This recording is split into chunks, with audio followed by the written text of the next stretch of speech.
Hello and welcome to a new series in Naval Action. A lot of people have asked me to do more videos on the smaller ships like the fifth rates and basically anything smaller than a third rate, showing a bit more of the early game if possible. And I've been wondering about how to do that best for some time now, and I haven't really been able to show you the progression from your first day in the game to the late game, because I'm already at the late game with the rank of Admiral.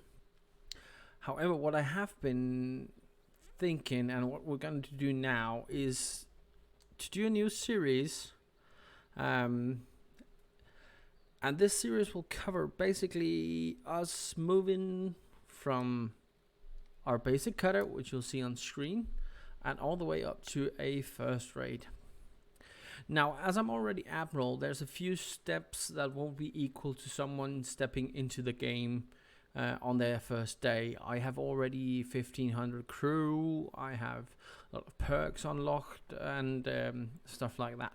So to make it a bit more similar to new players coming into the game, and not simply me showing off end game resources and ships built of the end game, I've installed a few rules, 5 basic rules for this little series, and I'm going to show them on screen now. Pause if you need to, but they're pretty simple.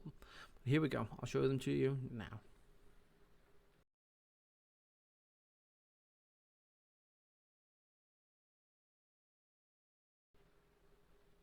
Right, so those are the 5 rules.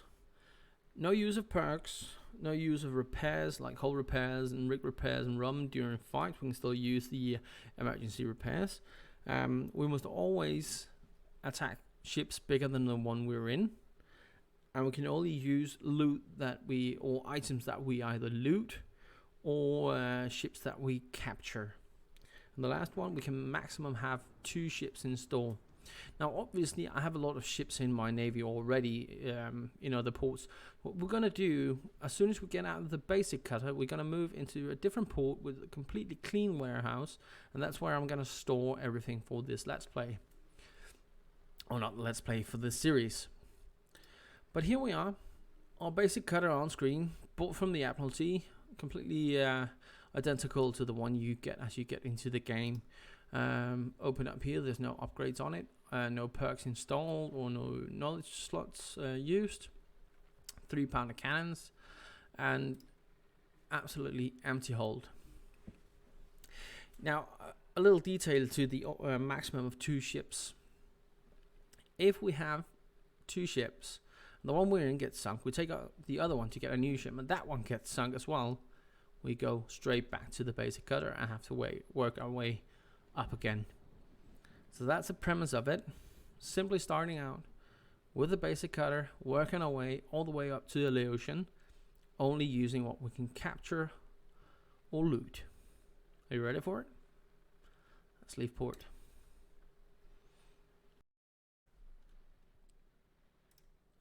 Right, so here we are, just outside Kristianstad, and as most new players will find for the first time in the open world, they'll find themselves just outside their nation's capital, where they usually start.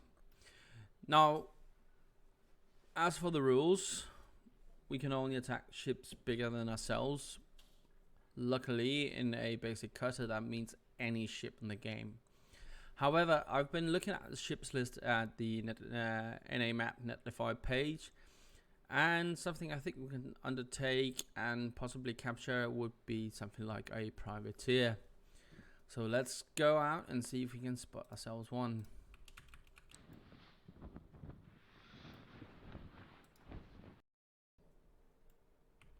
Well, I've been searching around for privateers for 15-20 minutes, and none are in this area. However, we do have plenty of pickles in the area, so let's take one of those instead and get into the fight.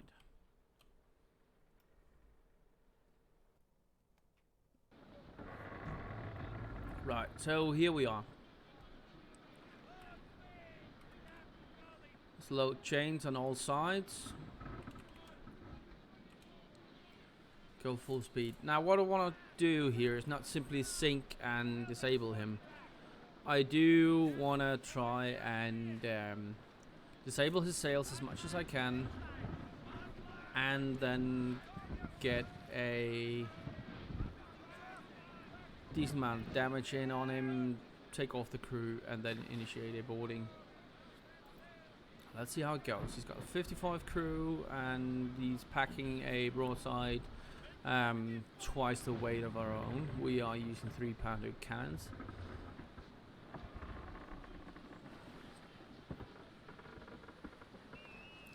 We are fully loaded.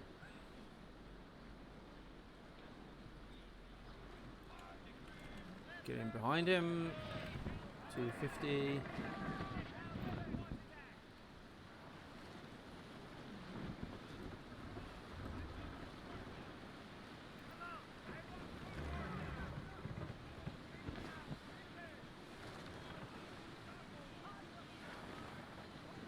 high. Just missed. Back shooting.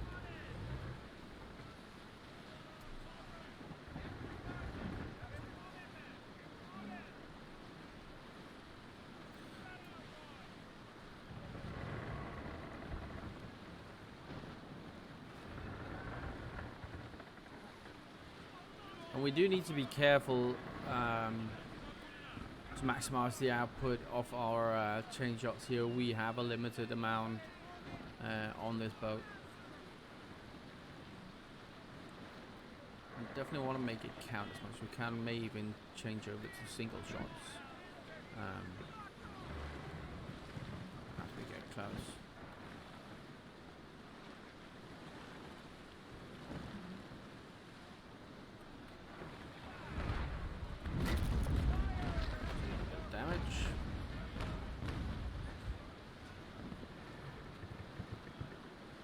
Enough. Coming in behind him.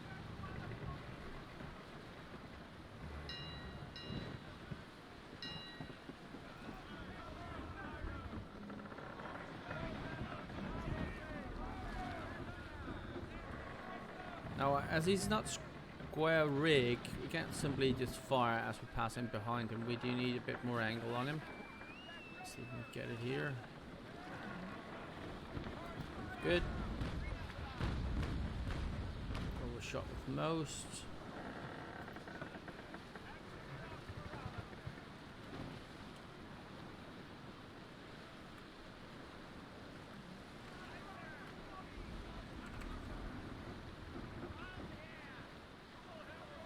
Down to 94%. I prefer him down to like something in the 80s. But we only got one round of chain left, so we'll take what we can get, and then we'll start stern raking him. This might even be a good option. Stay outside his broadside.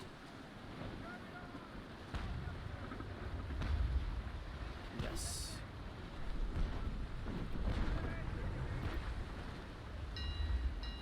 Careful not to ram him. It's a dumb angle.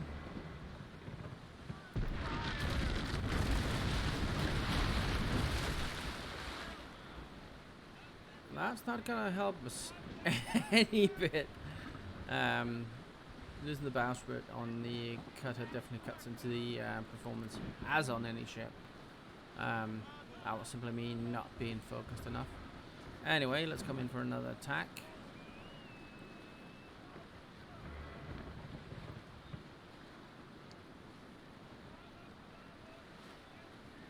I'll still say we got the upper hand so far. Bit of damage done, but not that much.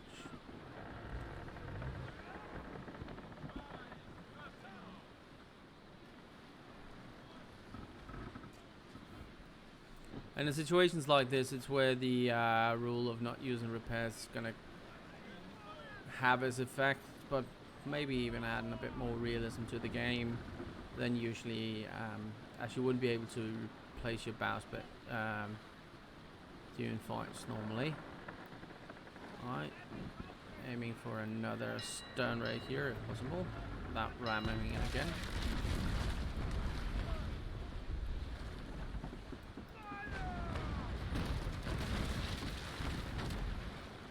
damage. It's coming behind him.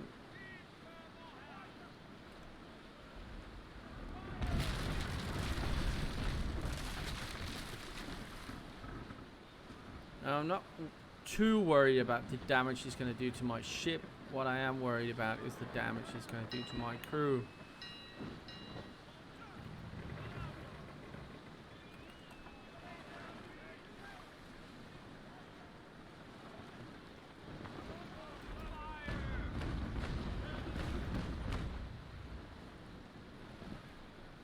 Alright, 81%, that's all we're going to get.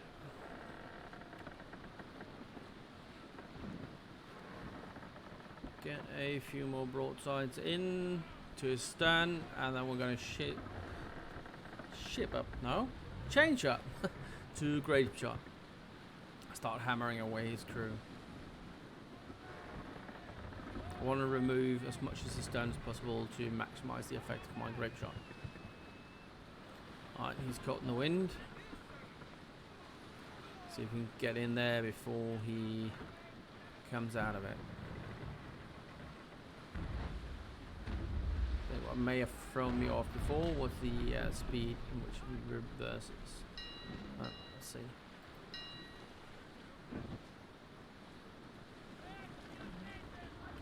There we go. Solid hit. Come around.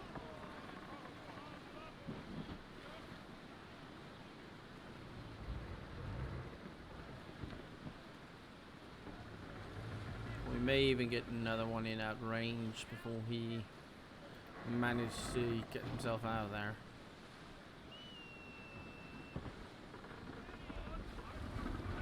Gonna be a long range fire, but hey ho.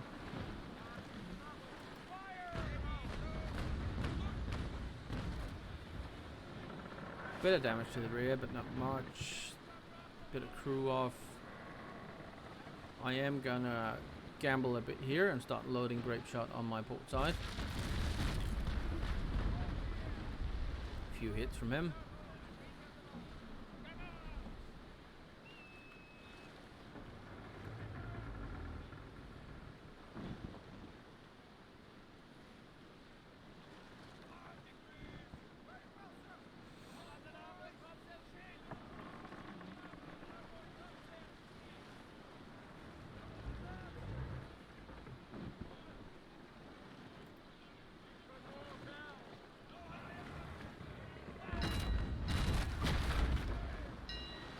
Damage, crew still 37.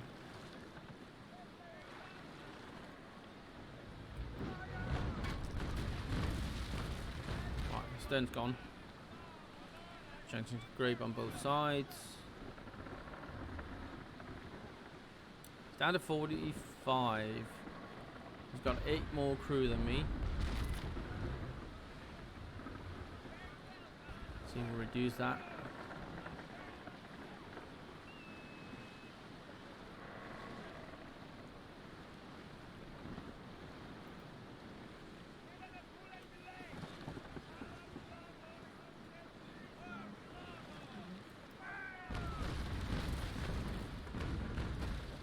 It's 5 off. Almost even crew.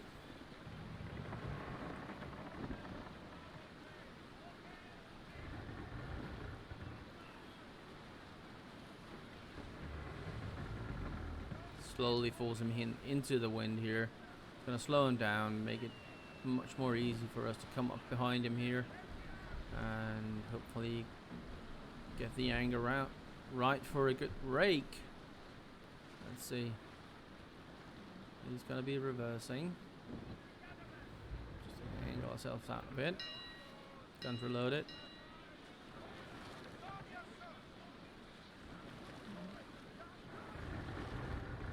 There we go.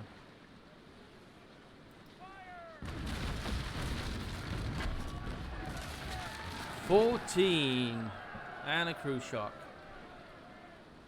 Brilliant. It's going to give him one more to even the odds out even further.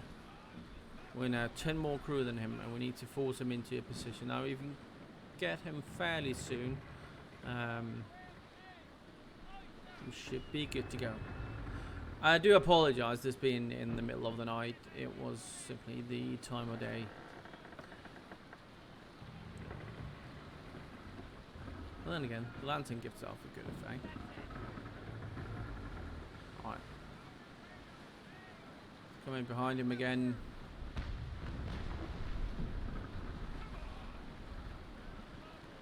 So we do a bit more crew damage and then force him back into the wind.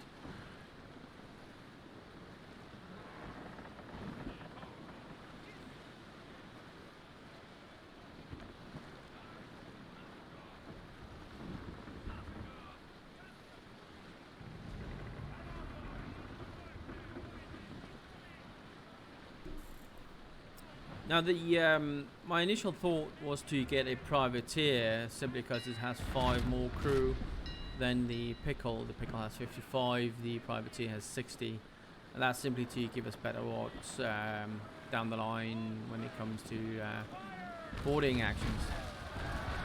Oh, another crew shock. Right, time to force this guy around.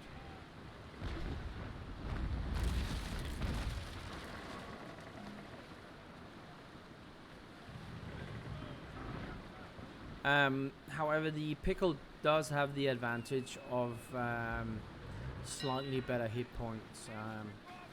2,500 on the privateer and 3,000 on the Pickle. Now these are all of the standard ship builds, so it all depends on what ship we capture. Another good raid. Sadly, only 1 crew member down. Going to disable my port side guns and start initiating my boarding crew.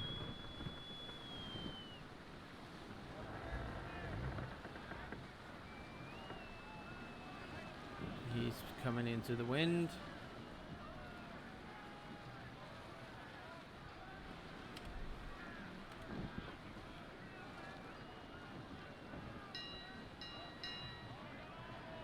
See if we can slow down a bit here.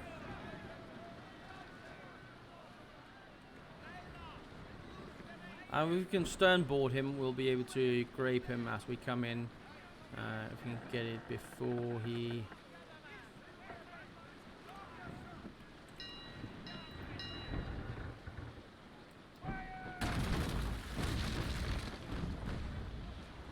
Not, but we're gonna take it.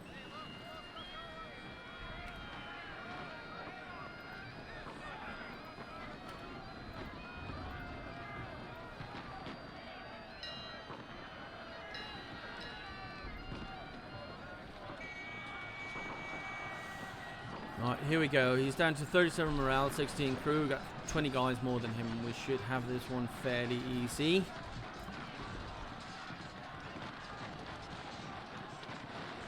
Attack. 7 and 8. Grenades up next.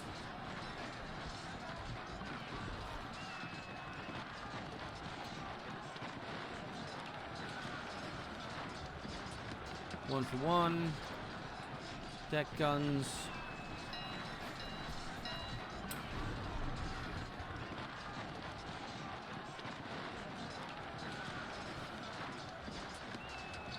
Our preparation on this one wasn't too good. But we are going to attack on the next one. He's got 4 crew and 0 morale, and he should be ours. Oh, clicked a second too late. Alright, 1 more brace. Attack the next one.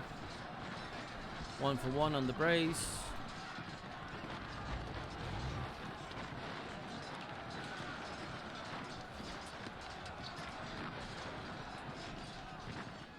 And there we have him. We are simply gonna change ship.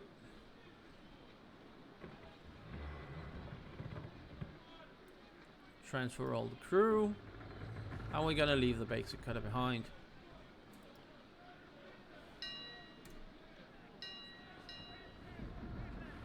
Now the reason for leaving the basic cutter behind is that it is free to get a replacement.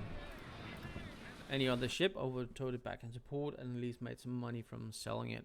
But you get no money from selling the basic cutter, so we might as well just leave it behind. And there we go. A nice little pickle. Now let's return to Kristianstad and see what type of ship we got. And we also need to decide on which port we need to set up in. I'll probably hang around Kristianstad for a fight or two more, and see what we can find in that area before moving on. Now we do have the pickle, which is the biggest 7th raid, so we need to look into what we're going to go for next. I'm going to have a think of that in between the episodes, but it's probably going to be something like a brig or a snow. I should be able to find either Dutch, British or Swedish brigs and snows in this area. But let's get back to port, see what kind of ship we got, and repair her back up and get ready for the next episode.